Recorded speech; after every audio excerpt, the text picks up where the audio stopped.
All right, y'all. So I want to talk to y'all about ADHD and everything we go through, like my family, what my family go through versus a normal family. So I just want to get on here and normalize our ADHD because this is what we struggle with every day, all day.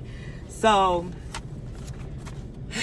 ADHD in itself is, a lot of people think, oh, it's just constant reminders, like you constantly forget things. But it's a lot deeper than that. It's like when you have an office, right? And I always say this because the doctor told me this. It's like when you have an office, right? Everything is stored neatly in their folders.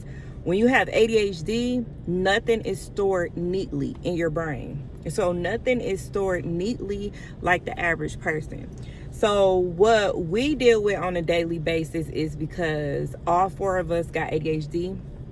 And so Nayori might end up having ADHD because I already see the symptoms, the signs, and everything. He's probably going to have ADHD. I don't know if Nayori is going to have ADHD. I forgot to say, hey y'all, if y'all new, my name is Wineglassandchill. I do have a husband. He's been here since going on 16 years. And he is the father of all four of my kids. I do have 4 kids. I have 2 kids that's already diagnosed with ADHD. My daughter has more of a different type of ADHD. She has ADHD, but she has other stuff wrong with her too. She has another diagnosis with ADHD. And then my youngest 2 are 4 and 2. And they are not diagnosed with ADHD, but I do see characteristics in Nayori's ADHD. So I just want to get on here and just talk about ADHD, period, like how it affects us as a family. And hopefully this shares a light on anybody else who has ADHD, because ADHD is, I feel like, is really pushed underneath the rug, especially in our Black community, because they don't like taking medicine. We don't like to take medicine because I really do think it stems way back in the day when slaves were like brought over here. We were Black, and when Black slavery was brought over here, I think this is what's stemming to now a lot of stuff, because we back then was taught, oh, we shouldn't have depression. Depression is a word. It is a word, but it is some physical things that you have to work with and understand to get through this depression. So a lot of times when it comes to medicine, we don't take medicine because of slavery. I'm saying, like, it's a lot, and it's just back in the day, I think it's just stemming off and rubbing on us a little bit more than it was any other day. So let's get into this ADHD, and I hope I'm not everywhere. And I know a lot of people's like, you are everywhere, but this is really my ADHD. This is part of me, and I cannot help that. You know what I mean? I have ADHD, and I was diagnosed with ADHD when I was grown, like not even 2 years ago. 3 years ago, I was diagnosed with ADHD as an adult. In my mind, I know I had ADHD when I was younger. So I get a lot of rude comments of a lot of people saying, like, oh, you can't spell, you can't speak. You, like, ADHD affects your speech. It affects your reading. It affects your spelling. It affects so much stuff in just period. And you'll think like, oh, you know, maybe my kid is this way, and it's really just ADHD. ADHD is like broad, like it's so much stuff that ADHD can happen to a person and a kid. Okay, so when it comes down to cleaning for us, and this is a big topic because I know a lot of people's like, you are using ADHD for an excuse for you not to clean your house, and that is not true. ADHD does affect a person when it comes down to cleaning. So I wrote down some stuff on here. I did look up some things. I learned a lot just looking it up, because ADHD affects a lot. It affects our whole world. Me personally, it affects my whole world. Bae personally, it affects his whole world. my kids, it affect their whole world. So I'm gonna dive deep into like what it really like, part of me, part of Bay, part of RJ, part of Malaysia. I honestly don't know what they're feeling until they tell me, or when they get older and stuff like that, but I can see what's going on with them, so I can explain. So first of it, let's just talk about me. So I said, I looked on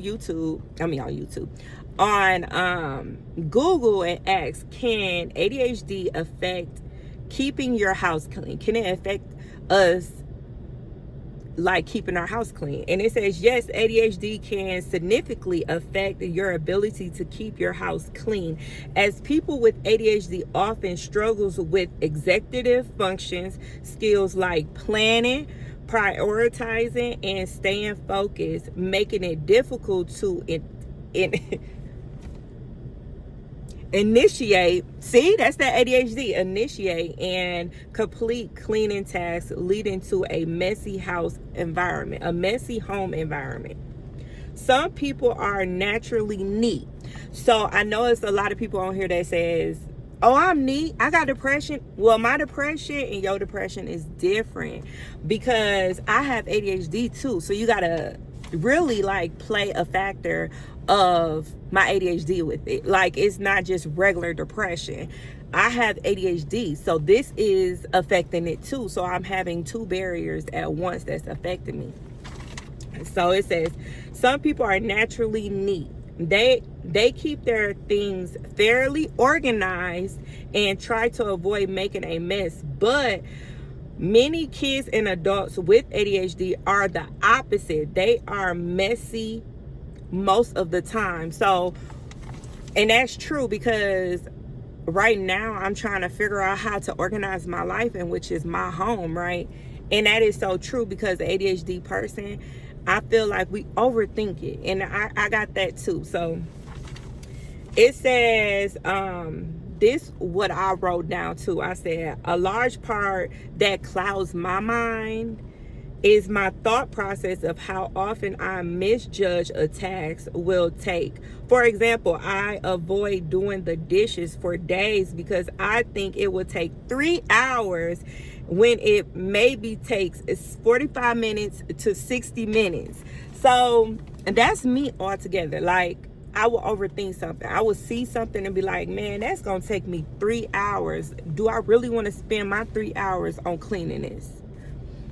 And I know a lot of people's like, oh, well, you could pick up before you make a mess. ADHD people that have ADHD, I lose my phone thousands of times a day. And just imagine if I just put down a knife, not even a knife, that's the wrong thing. Like, if I put down a book and then I go on about my business, I forget where I even put that book at.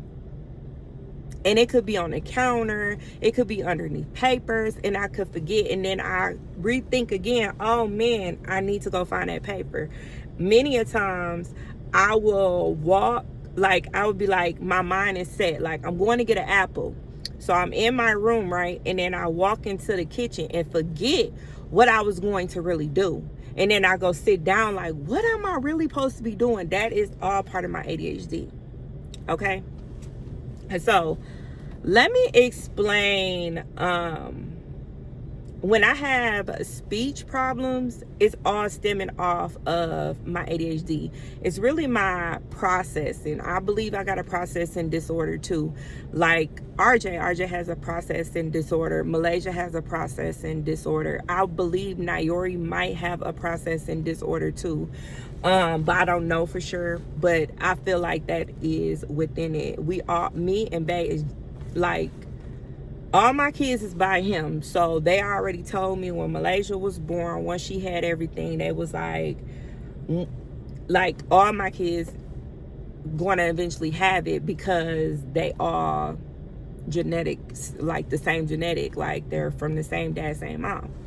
So that's what it is. So yes, it's hard for us to keep our room clean. It's hard to keep our whole house clean. So it is what it is. It's hard to stay organized, and the pieces that I use to stay organized is writing down a list of things I'm supposed to do a day. Really does help me, because I will forget, and then it's not on purpose.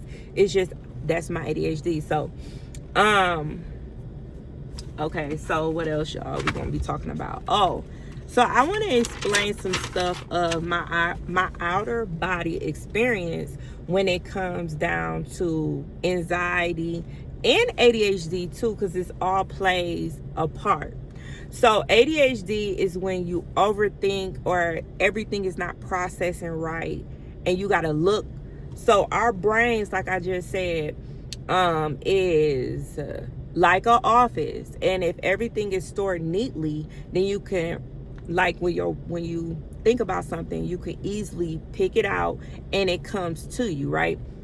Our brains are not like that. Our brains is disorganized, so it's hard. Sometimes it's hard for us to get things out, to understand things. Like, that's me. Like, I've been having problems with speech lately, and I don't think I ever told y'all. Like, I got put on a medicine and it messed my speech up. So now sometimes I gotta think before I speak, and sometimes the stuff don't come out clear, and I'm like, what is going on? So it could be part of my speech again. So it is what it is what we live with. So let me tell you about my outer body experience that I had. So I think this is way before I started taking ADHD medicine. But I did take a CBD gummy, and now this was very, very, very popular when the vapes came out. This was very popular, but I wanted, was it a CBD? The CBD gummies are different from the Delta 8 gummies. So I really took a Delta 8 gummy. So I'm not used to smoking weed. I don't smoke weed. I don't do none of those drugs, right? So when I took the Delta 8 gummy, my body was not registered. Like, it was, everything was off. And this is when we lived in our townhouse. Yeah, this was when, I think before I even started doing reactions or whatever. So when that happened, it was like I was in my body. No, I wasn't in my body. I was standing outside of my body, and I was trying to control myself. And I was just crying. I kept telling myself, like, I'm not a drug addict. We was at the hospital. Like, Bae took me to the emergency room ASAP, because I was like, Bae, take me to the emergency room. I don't know what's going on, because I never had this stuff. I never been high before. So I get to the emergency room, and I'm crying, like, and I'm shouting out, like, I'm not a crackhead, but I'm saying this like very, very fast. And then I feel like I'm here, but I'm really not here, and I am there, but I'm not there. I don't know if I guess if you ever been high before, you know exactly what I'm talking about. But that's how I felt, but 10 times worse. Like, I could not control my body. So I was crying like I lost my mind forever. And it's crazy because I never really thought, like, people really go through this and can't get their mind back. And it's really crazy to me. And it's that right there scares the shit out of me. So that's why I was crying, like, I can never get my body back. And I'm not a drug addict. I don't do no drugs. I don't want y'all taking my kids. That was my first thing. Like, when I went in there, I thought they was going to take my kids. But then I settled myself down, like, no, my kids are not going to get taken. But then I went back to the same spot. It was like I was here, but then I went 10 seconds, like an hour behind. Then I went an hour forward, and then back to normal, and then an hour backwards. Like, it was really crazy. I was like really crying. I was panicking and everything. They did put me on an IV drip, and then they did also gave me some, what is that, lorazepam, to help calm me, because I didn't know. So when I asked Bae, Have he ever went through that? Because that is part of an anxiety attack. That right there is an anxiety attack, like, period. It's a panic attack. It's an anxiety attack. Like, when you panic, you over panic, like you're stimulating. And he said, yeah. He said he went through that multiple times when he go through his attacks. Like, he cannot control himself. Like, and this is why when it comes down to my husband, I stand so hard on him, because I went through that. I know exactly how he feels when he does go through his anxiety, when he goes through any of his problems. So my husband, I've been with my husband for almost, I can't remember, 15, 16, I can't remember, 15 years, 16 years, 14 years. I can't remember. But we've been together for forever, right? And when I first got with him, he used to breathe very fast, like that, because his anxiety used to be up. He be trying to breathe to calm down his anxiety so he won't have an attack. So I don't know what happened, but I think he said that he did smoke some type of marijuana back in the days. This was when he was younger. And ever since then, he had really bad anxiety, but it could stem from all the stuff, the trauma that happened when he was younger. So he had a lot of trauma. He got shot before. He got hit by cars.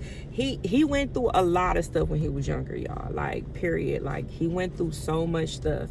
That's why I said when it comes down to my husband, I stump on people's necks, because one thing about him, he's a very kind person, and the things that he goes through is crazy to me, how he can still be kind. You know what I mean? So his when he go through his anxiety, I understand this. So when we got together and then when we moved out, that's when I told him, like, babe, I really think you should go get checked out to see if they can manage you with medication so you won't have to live through this. So with him having this anxiety, he tends to lean to drinking, okay? He don't even drink as nearly as he used to be back in the day. I'm good with the drinking now. Back in the day, it used to be really bad because he's trying to self-medicate himself. So when we have mental illness, we self-medicate ourselves. We smoke weed. We drink weed. I think people pop pills and they drink because they're trying to self-medicate themselves. So I know a lot of people's like, why would you say that? Medicate. It is. It's part of it. I'm sorry. You can have a good time, but you can self-medicate yourself. So that's what I say. But that's what he was doing back then. And so once he got on his medicine and he went to the right provider, that's when his anxiety, he was like, I feel like I'm kind of normal now. He knows what things that triggers, like small spaces, riding in cars. He get car sick, and that's from his anxiety. It could be him driving himself. Might not bring up his anxiety, but he usually don't go that far, no way. He only goes to the gas station and back. He don't go far. So that's on, what he go through. So some days when y'all see him, y'all think, oh, he just sit there all day. No, he really does get up. He just don't like people intruding in his space. You know what I mean? He's very a private person. He does take care of his kids. Like, when I'm gone, who's taking care of the kids? Like, it's not RJ in Malaysia. It's really him. He's taking care of his kids. He's cooking for them. He's feeding for them. He's doing what he can do. And certain things that he can't do, I understand. Because he does have some things that's going on with him. Like, he got shot. Like, I tell y'all this, everything I'm telling y'all, it's like y'all fight me and be like, no, you should throw him away. Like, why should, that's like me, right? Y'all, like, a lot of men be like, oh, he got a good woman. But I have flaws too. I have ADHD. He has ADHD. So you think he should throw me away because I go through my depression, I go through my ADHD? Why should I throw him away? He's a good person. He does what he do. And I feel like as a man, my husband, as a man, he does a lot more than the average nigga out here that does not even be at home with their kids. They don't even want to babysit their kids. They don't even give no money, no nothing. Like, He does a hell of a lot.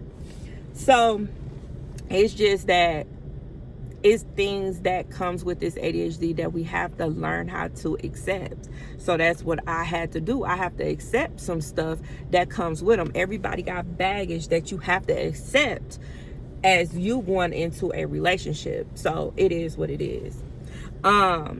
So I'm gonna keep on rambling about this ADHD stuff, but our ADHD really does affect us in the morning.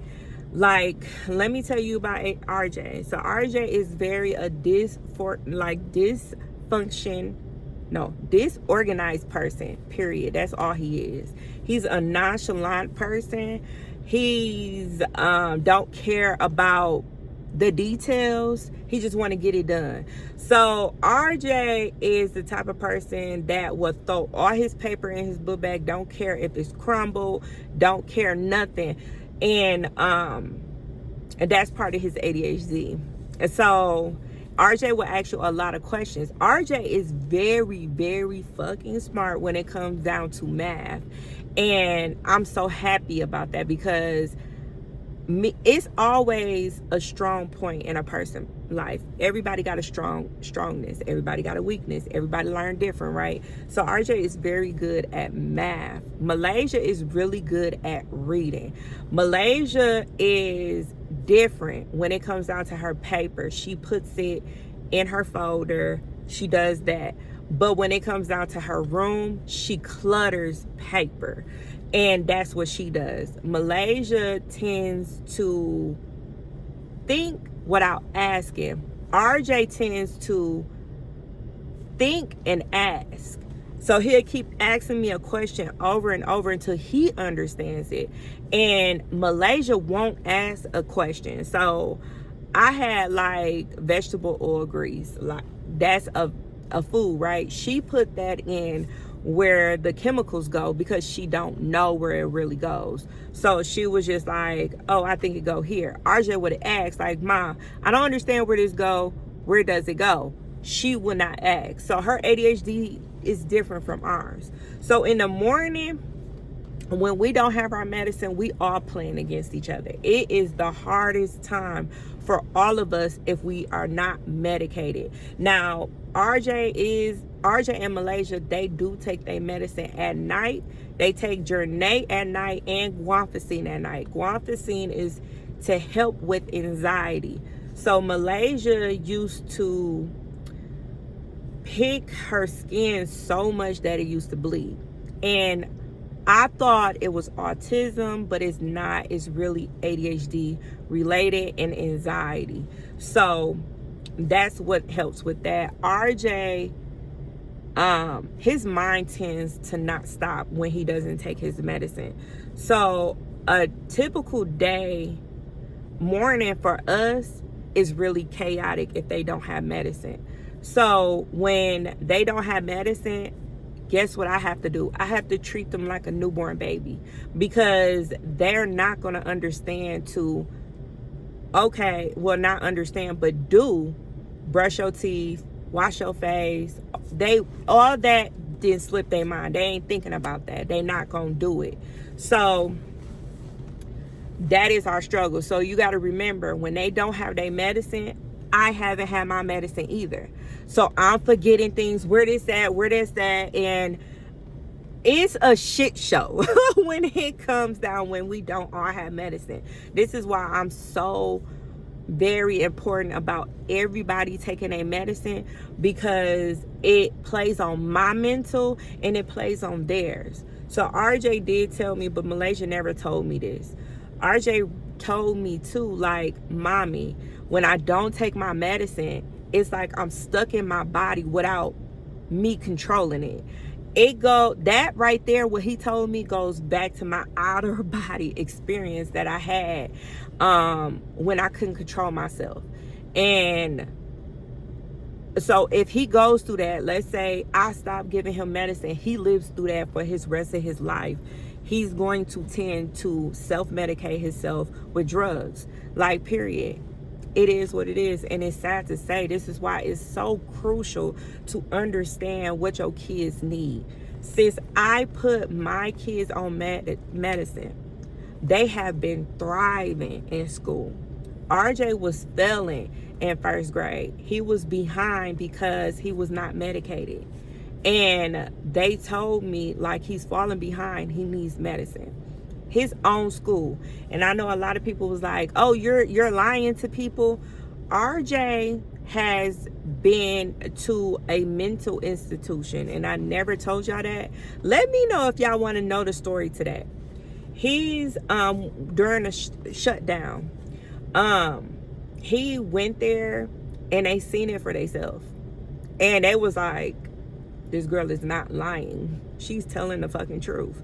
Because they was calling me, what medicine do you give him to make him go to sleep? Because it's like 4 o'clock in the morning and he ain't sleep. RJ has the same thing what his daddy has. They mind don't shut off at all, never, unless they taking medicine. They would stay out for 2 days straight, sleep 4 hours, and be back up. That's how Bay is. If his anxiety is up or his mind can't shut off, that means that he'll be up all through the night and his schedule will mess up. And that's crazy because that's how ADHD is. Our minds don't shut off. And then you got to remember, when you have ADHD, it plays on that too. So, and depression, and whatever you got, panic disorder, whatever you have, ADHD is affecting it even worse. Let's just put it like that. So, yeah, RJ went to, when he was 4, I was crying. I was so scared. He went to a mental institution. So everything that people be saying that I be lying about, I have proof for. I don't have to show y'all, but I do have proof for. Malaysia went to children's child development, because you remember I thought she was autistic. They did testing on her. What is that? Neural testing.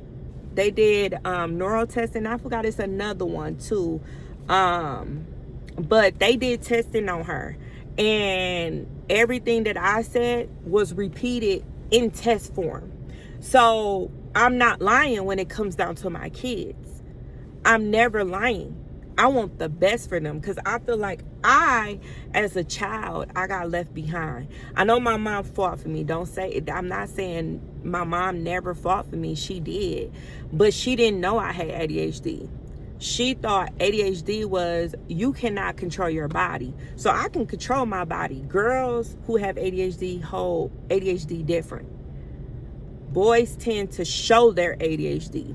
So just on that, I will keep rambling on and on, but I just wanted y'all to understand what we go through during the day. We're not organized people. That's why our house is always cluttered and chaos, but I'm trying to get better. I'm doing this because I want to, not because nobody else is saying, but I have a dream of having a nice big house. I want to train my kids to knowing, okay, let me pick this up, even though it's hard because we have ADHD. It's hard to remember to clean up after yourself when your brain is done with eating and we finna walk off. They don't have that like a normal person. Okay, when I get done, I'ma pick this up. We don't have that. Our ADHD is in full gear.